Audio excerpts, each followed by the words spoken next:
OBC case,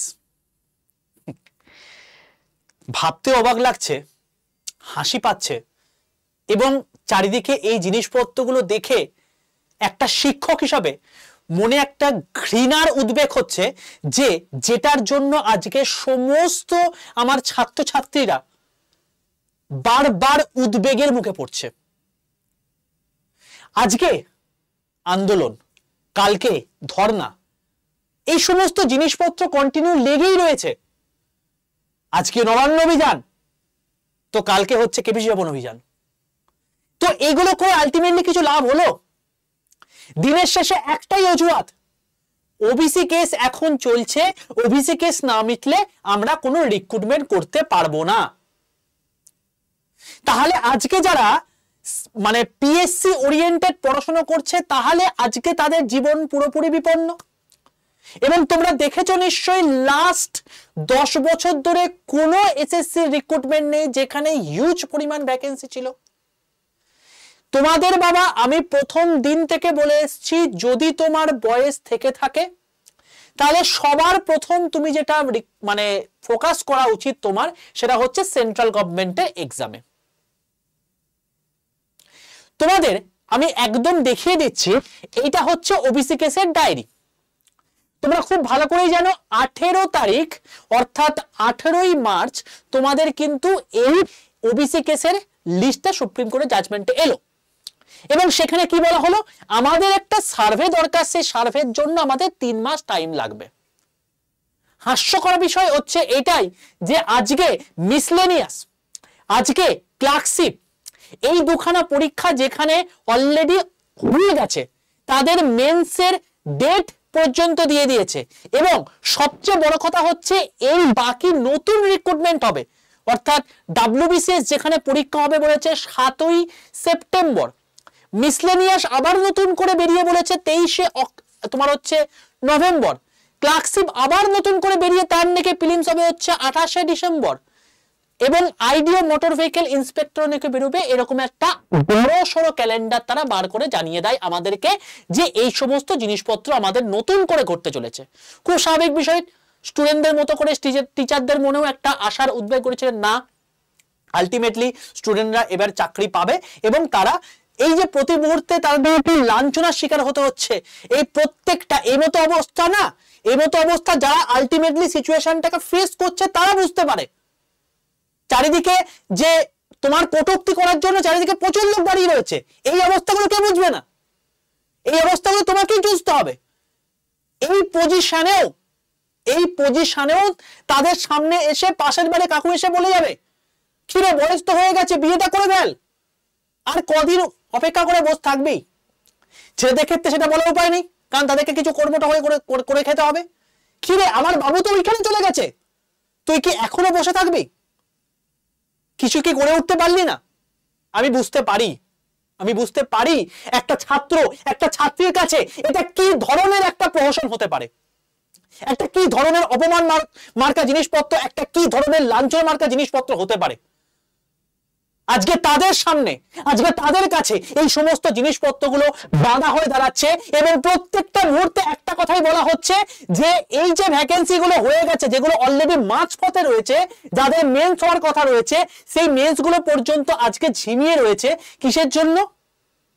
OBC case মেটানি, যেখানে subject to outcome বলে primary recruitment বার করতে পারে, যেখানে সাবজেক্ট টু আউটকাম বলে এই সমস্ত পরীক্ষাগুলো মেন্স হতে পারে। কোনো গল্প নেই, কোনো হেলদোল নেই। এতগুলো পরীক্ষা ছিল, এতগুলো পরীক্ষা, যেখানে ডাব্লিউবিসিএস আছে, ক্লার্কশিপ আছে, মিসলেনিয়াস আছে, ফুড এসআই একটা হয়েছে, তাও দুর্নীতি ভর্তি, সবার কাছে দুর্নীতি।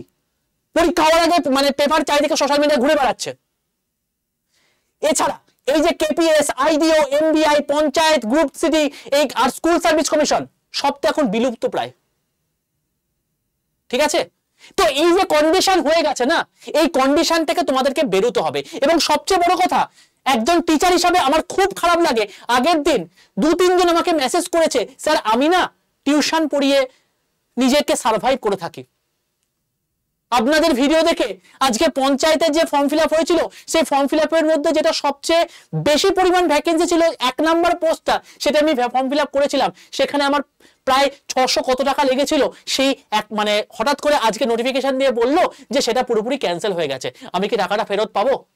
কারণ আমার কাছে না ওই 600 টাকাটাও খুব গুরুত্বপূর্ণ। তাহলে ভাবো আজকে সেই সমস্ত ছেলেপুলেগুলো কি হচ্ছে।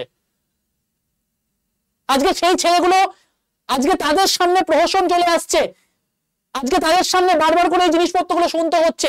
এবং সবচেয়ে বড় কথা, আমরা দেখতে পেতাম যে একটা সময় চাষিরা অনাহারে দিন কাটাচ্ছে, চাষিরা আজকে মানে না খেতে পেয়ে মারা যাচ্ছে। আজকে চাষিরা গলায় দড়ি দিচ্ছে, তাদের প্রাণ ত্যাগ করছে এই জবর জুলুমে। এবং আজকে কিন্তু আমাদের ওয়েস্ট বেঙ্গলে সমস্ত শিক্ষিত যুব সমাজে কিন্তু সেই জিনিসপত্রগুলোই হচ্ছে। হাস্যকর, লজ্জাজনক, ঘৃণ্যজনক। আমি আজকে তোমাদেরকে একটা কথা বলতে পারি বাবা, প্রথম দিন থেকে বলে এসেছি, আজকেও বলছি, এই সমস্ত জিনিসপত্রগুলো থেকে সাবধান থাকো।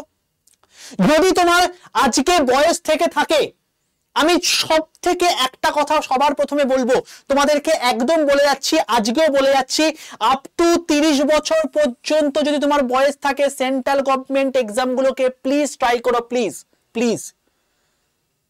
স্যার আমি দেখেছি ব্যাংকের এক্সাম না খুব শক্ত হয়, এসএসসি এক্সাম না খুব শক্ত হয়, আমি না এত পরিমাণ ভালো অঙ্ক পারি না। কি করবে বলো বাবা?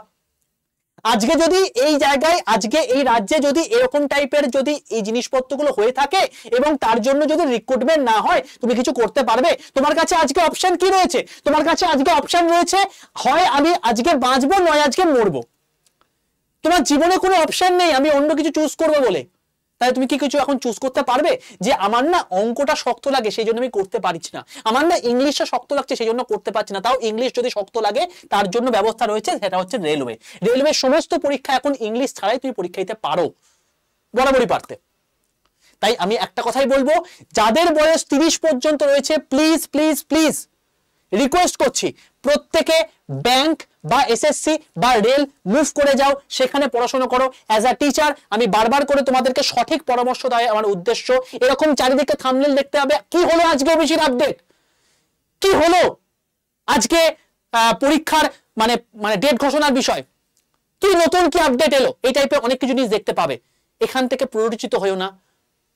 বারবার করে একটা কথা বলছি, স্টে ফোকাসড। আমি জানি তোমাদের ব্যথা কতটা, যন্ত্রণা কতটা। এই যন্ত্রণার মুখে তোমাদেরকে এই জায়গাগুলোতে তোমাকে আজকে ফোকাস হতে হবে। যদি তোমার আজকে 33 বছর পর্যন্ত বয়স হয়ে থাকে, ভাই প্লিজ রেলওয়ে পরীক্ষা ভালো করে দাও। এখন বর্তমানে রেলওয়েতে রিক্রুটমেন্ট হচ্ছে, যেখানে তুমি এনটিপিসি গ্র্যাজুয়েট লেভেলের পরীক্ষাগুলোতে আরামসে বসতে পারবে। আর যারা 33 বছর প্লাস তারা কি করবো স্যার? আমি তোমাদেরকে বলবো একটা সান্ত্বনা বাক্য, তোমরা নিজেদের কিছু স্কিল যদি করে থাকো, সেই স্কিলগুলোকে করে তোমরা এগিয়ে চলো নিজেদের অন্যান্য পথে।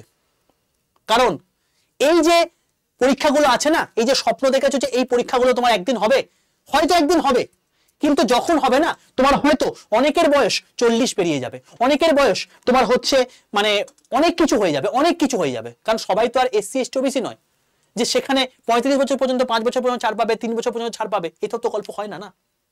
তাই আজও বলছি, প্রথম দিন থেকে বলে এসেছি, যদি তোমার টার্গেট হয়ে থাকে আমার একটা সরকারি চাকরি পেতে হবে স্যার, এনি হাউ স্যার কিছু হেল্প করুন রেলওয়ের জন্য। আমি তোমাদেরকে বলছি, রেলওয়ের জন্য কমপ্লিটলি একটা ডেডিকেটেড চ্যানেল আছে, রেলওয়ে অ্যান্ড পুলিশ 100% বেঙ্গলি। সেখানে কোনো তোমাকে খরচা করতে হবে না, কোনো ব্যয় করতে হবে না, ইউটিউবে সম্পূর্ণ ফ্রিতে তোমাদের ক্লাস হচ্ছে ভাই।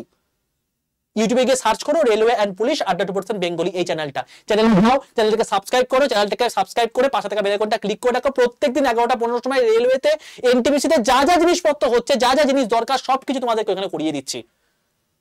আর প্লিজ যদি 33 বছরের মধ্যে তোমার বয়স হয়ে থাকে, এই পরীক্ষাগুলোকে টার্গেট করো, পিএসসির উপর ভরসা করে থেকো না। একটা দিন তোমার পুরোপুরি সবকিছু শেষ হয়ে যাবে, তখন আর এই যে লোকগুলো আজকে না তোমাকে প্রহসন করছে, তোমাকে বারবার করে তোমার মানে এই যে হাতে ঘা দিয়ে যাচ্ছে, তাদেরকে জীবনে আর জবাব দিতে পারবে না, জীবনে হেরে যাবে। আর এই হারটা খুব বড় হার। আর জীবনে তোমাদের সামনে আজকে যারা আজকে তোমার সামনে দাঁড়িয়ে রয়েছে, তোমার বাবা মা যারা আজকে তোমাকে প্রত্যেক মুহূর্তে সাপোর্ট করছে, তারাও একটা সময় বাধ্য হবে তোমার সাপোর্ট ছেড়ে দিতে, কারণ তাদেরকেও জীবনে এগোতে হবে। তাই জীবনে একটাই মেন উদ্দেশ্য, যদি তোমার বয়স থেকে থাকে প্লিজ সেন্ট্রাল গভর্নমেন্টে যাও, আর যাদের বয়স পেরিয়ে গেছে স্কিল করে নিজেদের জীবনে এগিয়ে চলো, কারণ এই চাকরি যেদিন হবে সেদিন হয়তো তোমার বয়সটাও থাকবে না, তোমার সেই ক্ষমতাও থাকবে না, তুমি কিছু করেও উঠতে পারবে না। আলটিমেটলি এটা তো আমাদের কাম্য নয় না, এইটুকুই তোমাদেরকে বলতে পারি। বাকি তোমাদের মতামত, তোমাদের অনেকের আমার প্রতি ক্ষোভ থাকতে পারে, অনেকের আমার প্রতি মানে মানে ভালোবাসা থাকতে পারে, যা কিছু হোক না কেন তোমাদের কি মতামত অবশ্যই কমেন্টে জানিও। কমেন্ট করাটা খুব প্রয়োজন। আজকে যত তুমি কমেন্ট করবে, যত তুমি লাইক করবে, যত তুমি শেয়ার করবে, এই জিনিসপত্রগুলো আমি তত তোমাদের কথাবার্তা আমি তাদের কাছে পৌঁছতে পারবো যারা আলটিমেটলি এই সমস্ত জিনিসপত্রগুলো ফলো করে। সোশ্যাল মিডিয়ার আজকে ডিজিটালের যে ক্ষমতা না, সেই ডিজিটাল ইন্ডিয়ার ক্ষমতাকে তোমাকে মানে প্রয়োগ করতে হবে। আজকে তুমি ডিজিটালি দাঁড়িয়ে রয়েছো, তোমাকে প্রয়োগ করতে হবে, তোমাকে দেখাতে হবে যে তোমার কত ক্ষমতা রয়েছে, তোমার কত জায়গা রয়েছে। তুমি সেই জিনিসপত্রগুলোকে দেখিয়ে তুমি প্রকাশ করতে পারবে যে না, মানুষ আজকে সত্যি একটা চাকরি চায়। আর আমি যারা পশ্চিমবঙ্গের আজকে আধিকারিক পদে রয়েছেন, আমি মানে রিকোয়েস্ট করব প্লিজ কিছু ব্যবস্থা করুন।